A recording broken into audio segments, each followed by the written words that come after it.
Bago natin simulan ang part 41, nais ko munang magpaabot ng taos-pusong pasasalamat sa inyong walang sawang pagsuporta sa ating YouTube channel. Para sa mga nagustuhan ng ating video, huwag kalimutang mag-subscribe at pindutin ang notification bell upang lagi kayong updated sa mga susunod pa nating content. Dahil ang forging system na ito ay mas epektibo sa mga basura, ang kailangan lang niyang gawin ay mag-ipon ng mas maraming piraso ng sirang kagamitan hanggat kaya niya. Walang inaksayang oras si Yetching, mabilis niyang kinuha ang ilang long swords na level 1 na puro bulok na. Isa-isa niya itong inilagay sa altar at pinasimulan ang forging. Sa loob lamang ng ilang segundo, forging successful. Sa kanyang harapan, isang bagong unique long sword ang lumitaw.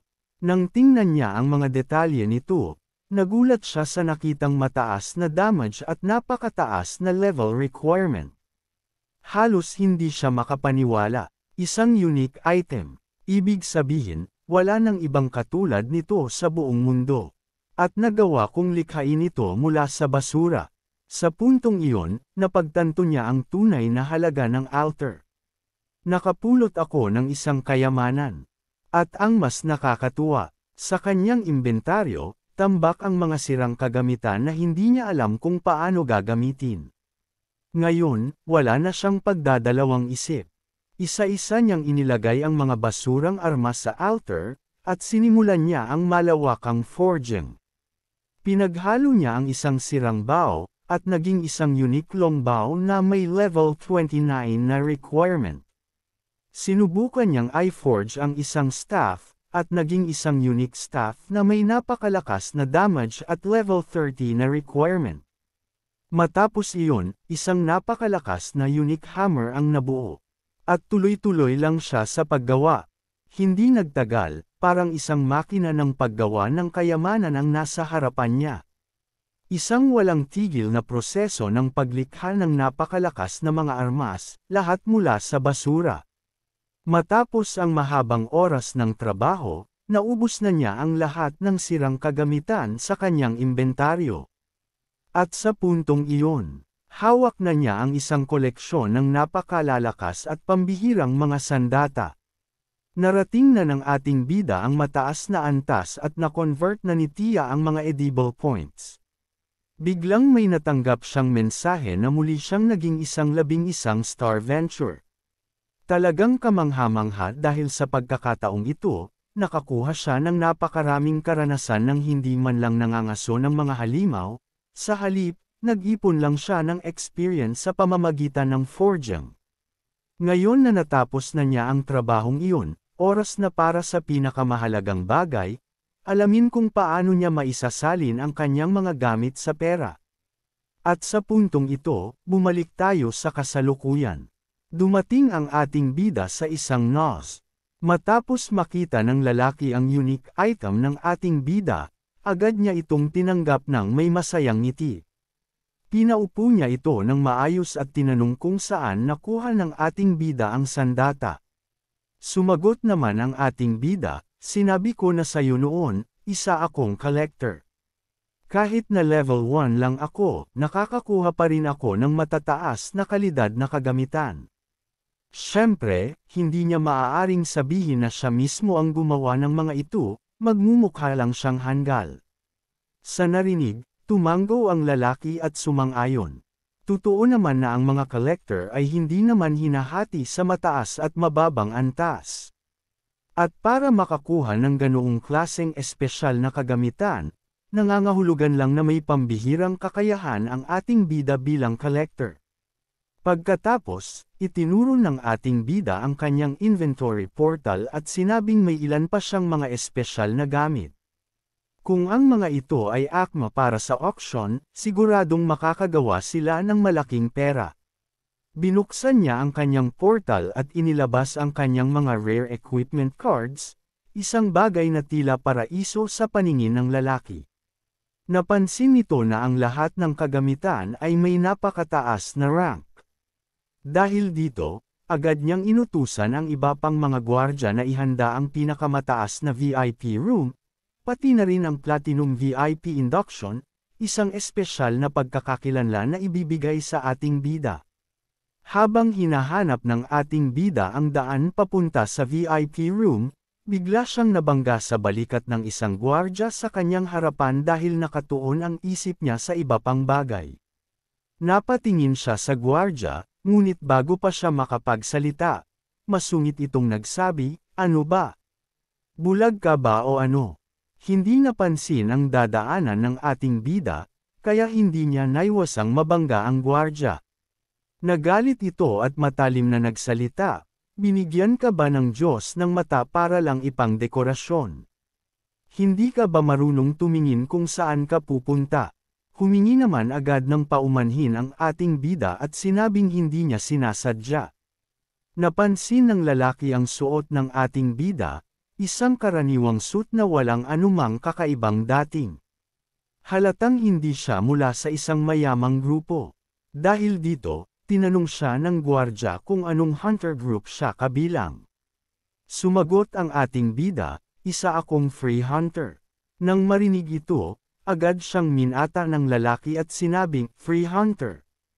Aba, mukhang isa ka sa mga mahihirap. Kahit sa pananamit mo, halatang mababa lang ang kalidad." Ipinakita naman ng lalaki ang kanyang hunter badge at mayabang na sinabi, "Ako silang Shifeng, mula sa high-rankang hunter group na Mudblade." Napatitig ang ating bida sa badge. Narinig na niya ang tungkol sa Mudblade, isang grupo na kilala sa pagkukuha ng mga walang isip na mandirigma. Isa itong samahan ng puro bruskong wala nang inintindi kundi ang makipaglaban.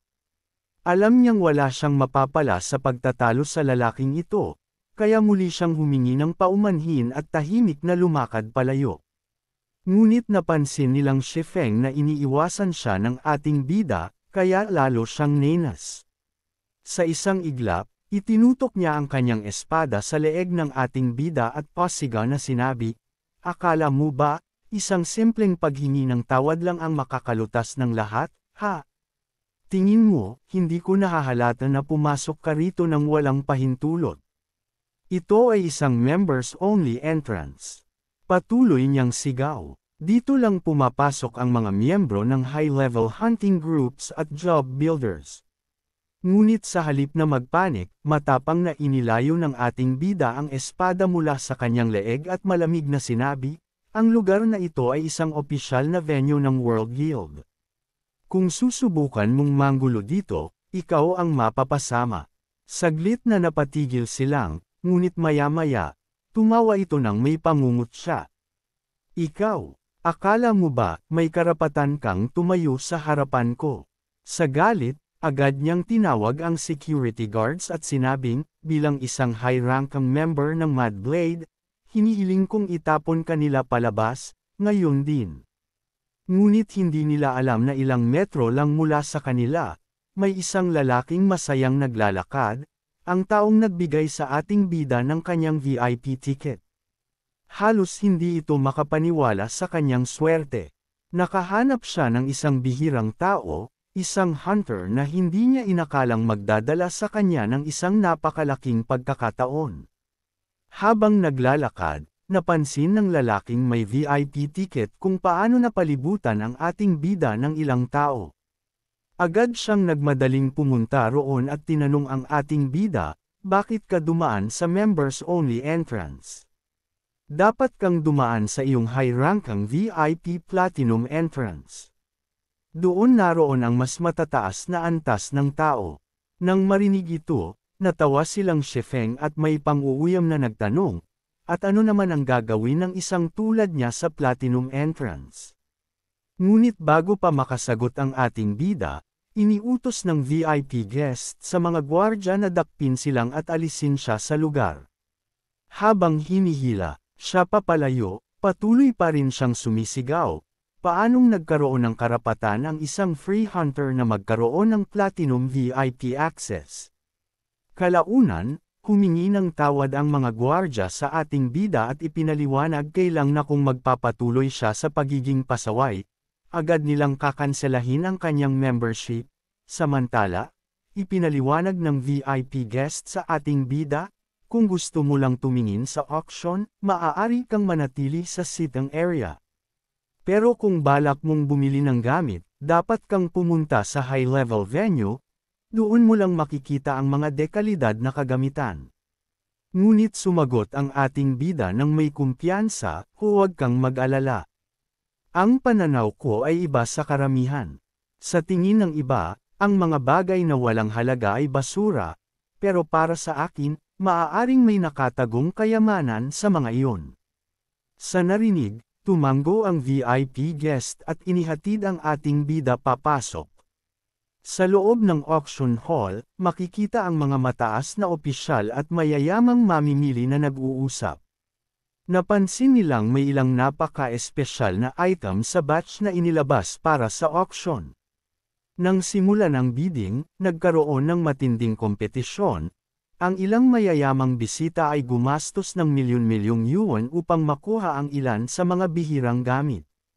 May isang mamimili, na tinatawag na youth, na bumili pa ng isang pares ng sapatos na nagkakahalaga ng higit sa 10 milyon. Sa paglipas ng oras, kumalat ang balita tungkol sa isang bagong merchant na naglagay ng kanyang buong koleksyon sa auction. Hindi kalayuan, nakikinig ang ating bida sa mga matatandang negosyante habang patuloy siyang nakakatanggap ng mga mensahe tungkol sa mga nabebenta niyang kagamitan. May item na nabili sa halagang 3 milyon, habang ang iba naman ay umabot sa 2 milyon.